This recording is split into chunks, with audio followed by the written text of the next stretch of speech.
បាទនេះគឺជាសកម្មភាពការផ្លាស់ប្ដូរកញ្ចក់រថយន្ត Toyota Land Cruiser ឆ្នាំ2019បាទសូមគោរពជម្រាបសួរពុកម៉ែបងប្អូនទាំងអស់គ្នាបាទបើសិនជាពុកម៉ែបងប្អូនចង់បានកញ្ចក់រថយន្តដែលមានគុណភាពល្អ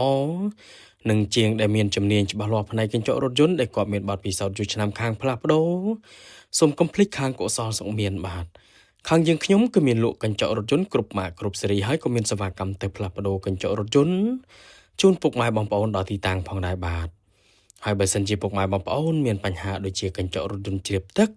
ចង់កោះបិទបដូរស៊ុំ